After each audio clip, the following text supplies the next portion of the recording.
Celebrity makeup ആർട്ടിസ്റ്റുകളുടെ വീടുകളിൽ സംസ്ഥാന വ്യാപക റെയ്ഡ്. സ്റ്റേറ്റ് GST ഇന്റലിജൻസ് ആണ് റെയ്ഡ് നടത്തുന്നത്. 35 കേന്ദ്രങ്ങളിൽ റെയ്ഡ് തുടരുകയാണ്. കോടികളുടെ നികുതി വെട്ടിപ്പ് കണ്ടെത്തിയതായാണ് വിവരം.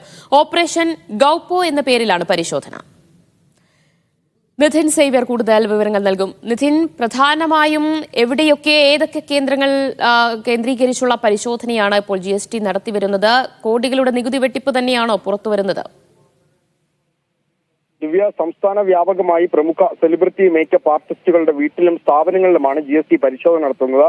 ഓപ്പറേഷൻ ഗൌപ്പോ എന്ന പേരിലാണ് ഈ പരിശോധന. സംസ്ഥാനത്താകെ 35 കേന്ദ്രങ്ങളിലാണ് രാവിലെ 10 മണി മുതൽ ഈ റെയ്ഡ് നടക്കുന്നത്. കഴിഞ്ഞ കുറച്ച് മാസങ്ങളായി ഈ സ്ഥാപനങ്ങളെയും വ്യക്തികളെയും സംസ്ഥാന GST ഇന്റലിജൻസ് നിരീക്ഷിച്ചു വരികയായിരുന്നു. സംസ്ഥാന ചരക്ക് സേവന നികുതി വകുപ്പിന്റെ ഇന്റലിജൻസ് എൻഫോഴ്സ്മെന്റ് വിഭാഗങ്ങൾ സംയുക്തമായാണ് ഈ ഓപ്പറേഷൻ നടത്തുന്നത്. കോടികളുടെ നികുതി വെട്ടിപ്പാണ് പ്രാഥമികമായി ഇപ്പോൾ കണ്ടെത്തിയിട്ടുള്ളത്. ഈ പരിശോധന ഇപ്പോഴും തുടരുകയാണ്. സേവന മേഖലകളിലെ വ്യാപകമായി നികുതി വെട്ടിപ്പ് ശ്രദ്ധയിൽപ്പെട്ടതിനെ തുടർന്നാണ് പരിശോധന. കൊച്ചി കേന്ദ്രീകൃതമായുള്ള സെലിബ്രിറ്റി മേക്കപ്പ് ആർട്ടിസ്റ്റുകളുടെ കേന്ദ്രീകരിച്ചാണ് പ്രധാനമായും ഈ പരിശോധന നടക്കുന്നത്. രജിസ്ട്രേഷൻ ഇല്ലാതെയും വരുമാനം കുറച്ച് കാണിച്ചുമാണ് ഇവർ വെട്ടിപ്പ് നടത്തുന്നത് എന്നാണ് GST വകുപ്പ് കണ്ടെത്തിയിരിക്കുന്നത്. ഈ പരിശോധന ഇപ്പോഴും തുടരുകയാണ്. ദിവ്യ, ശരി.